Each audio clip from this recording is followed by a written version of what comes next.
My goal is to use the intriguing mysteries of space, our very human impulse to explore, and the question of whether there is life in other worlds to inspire a poem for the curious person who has no experience with poetry as well as the seasoned writer.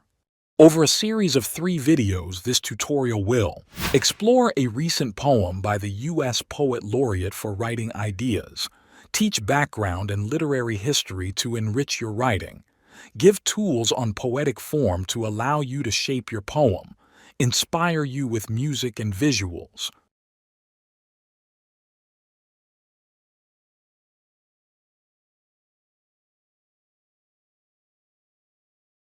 Ada Limón was commissioned to write a poem that will be inscribed on the side of the Europa Clipper in preparation for its trip to Jupiter's moon Europa.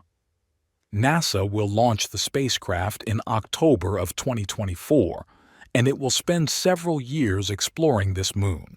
The most compelling aspect of this trip is that there are already indicators that some of the building blocks of life exist on Europa. The new James Webb Telescope has already detected native carbon dioxide, potentially making the waters of Europa hospitable to life. A little about Europa. It has an ice shell that is 10 to 15 miles deep. To give you a sense of scale, Taku Glacier in Alaska is the deepest glacier, and it is still only about a mile deep.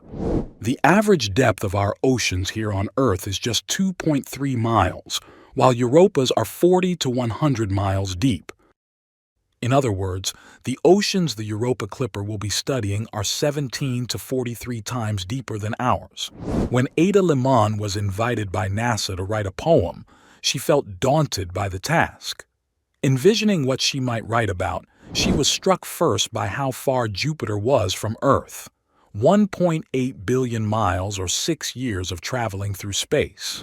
Then she learned about the frozen hidden water oceans on Europa, and she jotted down. Limon considers not just the mysteries of these distant worlds, but the mysteries of our own world. Her verses are intended for a future of life on Europa, or to the primitive life that may be hidden away in oceans miles below the surface, or perhaps even to the majestic elements that the Europa Clipper will encounter. The way I finally entered the poem was to point back to the earth, Limon said. The outreaching that the poem was doing was just as important as pointing back to the beauty and power and urgency of our own planet. So let's keep that in mind as we read. How does "In Praise of Mystery" awaken our sense of the mystery on Earth? Search for the familiar in a world still unknown. Articulate the essence of life, whichever the world. Ada Limón is going to read this poem, pausing in places to allow it to penetrate you. After Limón finishes, listen to it 2 or 3 more times. Do it without reading. Then, while you read along, you have to listen to a poem many times to absorb it, and varying the way you listen to a poem will make a difference in how you perceive the music of it. Feel the emotions it stirs in you, grasp the images and stories, and interpret the levels of meaning. So much has to happen inside of you when you experience a poem. It's not like reading a simple piece of prose. When you read out loud, it's better if you are alone. As you read, slow down to declaim words that you think are important and pause from time to time for emphasis. Allow your voice to ascend and descend in volume. Get into the spirit of playing with the words, experimenting with how your voice dances with the words of this poem, stepping out of your routine way of trudging through words on the page or zipping through them. Allowing the genie of your voice out of its locked chamber will translate into a new way of perceiving and interpreting the poem. In Praise of Mystery, a poem for Europa. Arching under the night sky, inky with black expansiveness, we point to the planets we know. We pin quick wishes on stars.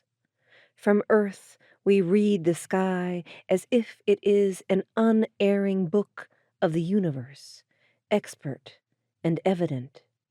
Still, there are mysteries below our sky, the whale song, the songbird singing its call in the bough of a wind-shaken tree. We are creatures of constant awe, curious at beauty, at leaf and blossom, at grief and pleasure, sun and shadow. And it is not darkness that unites us, not the cold distance of space, but the offering of water. Each drop of rain, each rivulet, each pulse, each vein. O second moon, we too are made of water, of vast and beckoning seas. We too are made of wonders, of great and ordinary loves, of small invisible worlds, of a need to call out through the dark.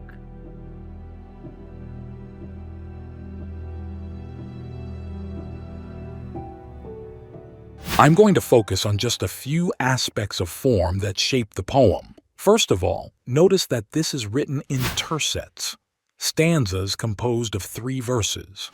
Dante's Divine Comedy is the most famous instance of the use of tercets. In his journey through hell, purgatory, and heaven, Dante uses a stanza that looks like this one, the first stanza of the first book of his trilogy, Inferno. Nel mezzo del cammin di nostra vita, mi ritrovai per una selva oscura, che la diritta via era smarrita. Midway upon the journey of our life, I found myself within a forest dark, for the straightforward pathway had been lost. Limon uses the tercet form and by doing so inevitably references Dante's cosmological poem in which the poet goes deep into human experience, but also expands our reality to include other worlds. This allusion through form enriches her poem, even though she does not use the rhyme scheme or the meter of Dante's terza rima.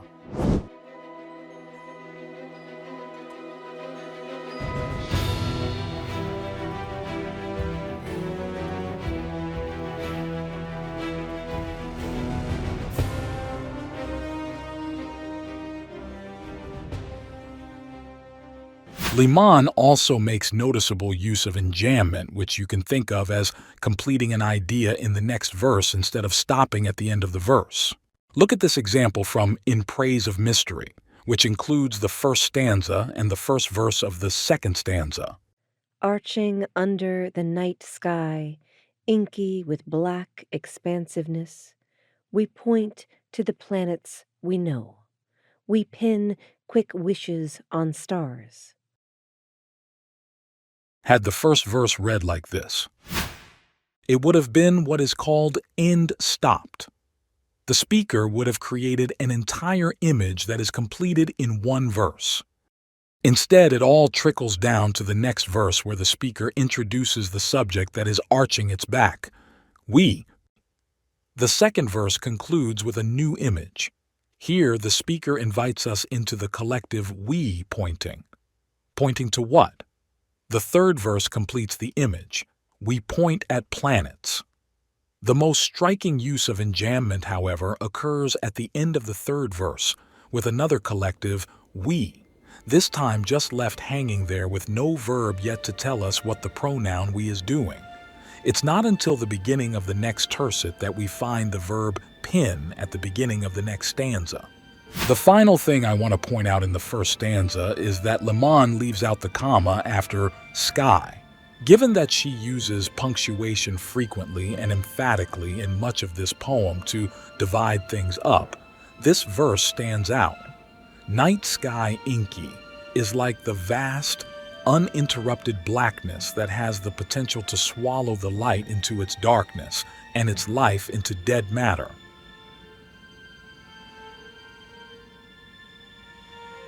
The second stanza introduces the first of many pairings that the poem is going to employ. Sometimes they are meant to be complementary pairs. Sometimes they are antitheses or opposites. The complementary couple, expert and evident, describe a world where scientists have taken away all the mystery from the world through their explanations. We naively take their words to be unerring, and everything has the feel of the obvious rather than the confounding, the amazing. In the third tercet, we have another couple, the songs of the inhabitants of the water and the air. Still, there are mysteries below our sky.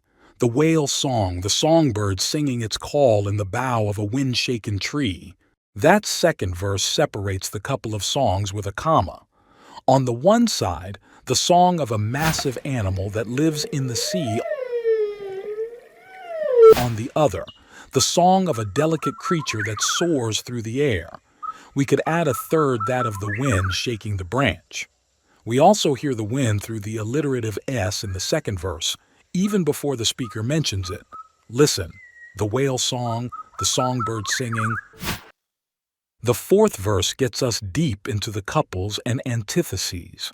We are creatures of constant awe, curious at beauty, at leaf and blossom, at grief and pleasure, sun and shadow. Leaf and blossom are not opposites or synonyms, but rather complementary co-inhabitants of the branch. Grief and pleasure are on the surface antithetical, and the last couple is an antithesis, sun and shadow, although they are dependent on each other. Shadow is not quite the same as darkness. It is a combination of light and something getting in the way of the sun ray. What is the point of these pairings? The answer comes in the fifth and sixth tercets. And it is not darkness that unites us, not the cold distance of space, but the offering of water, each drop of rain, each rivulet, each pulse, each vein. O second moon, we too are made of water, of vast and beckoning seas. The placement of but at the end of the second verse is highly unusual. Normally, poets avoid ending a verse with insignificant words like prepositions and conjunctions. But that is exactly what this poet laureate has done. The but here has an important function, to emphasize the whole idea of antithesis.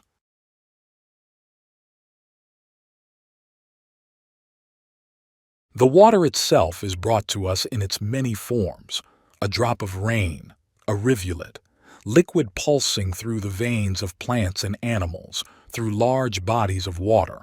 The last stanza concludes by describing what the collective we is comprised of. 4 ideas, separated by commas, wonders, loves, worlds, and the need to call out in the dark.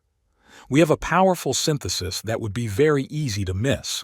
Before, water, and by extension, life was framed as the antithesis of the cold darkness. Now, the dark is not antithetical to life, not something out there while life is in this world. Rather, the darkness is part of the recipe for consciousness. It compels us to call out through song, through writing, through screaming, whispering, howling. Analyzing this last stanza, we can also see how a very simple aspect of form, punctuation, the use of commas in particular, shapes the content of the poem. They slow down the reading of the poem, give a sense of gravity, of slow and deliberate contemplation. They also give a sense of the buts, the things that appear to be antitheses separated by commas, opposites that struggle against each other like grief and pleasure, light and shadow end up all being part of the one life united through water and then through the consciousness that might connect us across an enormity of distance and of time. 1.8 billion miles and perhaps billions of years until intelligent life emerges on Europa and life is extinguished here on Earth.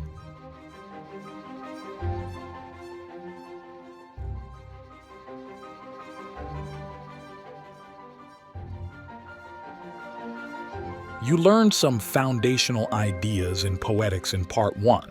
They were 1. Use enjambment and end-stop verses. 2. You can use antitheses or opposite ideas and couples that are complementary or related to great effect in your poetry. By drawing a contrast between ideas, things, or emotions, you provide clarity around each of them. Use punctuation, such as commas, colons, and periods, to consciously create a sense of antithesis in your poem. 3. Eliminate commas for dramatic effect, as in under the night sky inky. 4. Add commas to slow down the movement of the verse. 5. Try using the tercet form of 3 verses per stanza. In the next video, we'll discuss the rhyme scheme and syllable count for those who want to use a more sophisticated form. 6. Use alliteration such as the sibilant S sound or esh sound.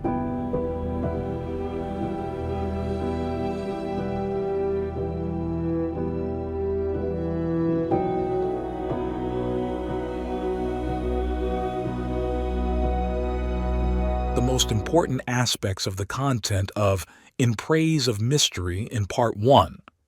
Limon seized upon 2 big ideas to start composing her poem. 1. We are made of water, and 2. The vast darkness separating us from Europa. Now, pull out a sheet of paper and I want you to discover your own content. Write down 2 antithetical ideas, or 2 opposite concrete things that come to mind when you reflect on Europa. You can pause the video here and contemplate this image.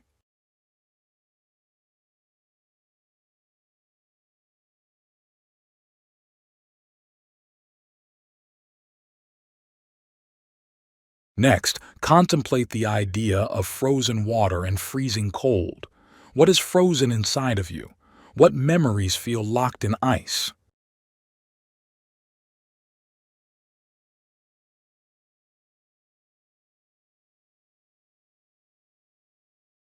Now, write down a list of 10 antitheses that are true about life on Earth. Don't think about this. Just write spontaneously, without allowing your critical mind to come online. Write fast, so you don't have a chance to censor yourself. Whatever you do, don't pause to think. Write without thinking. Now imagine and fully explore some of these antitheses. These can be dark, frightening, beautiful, pleasurable, or painful.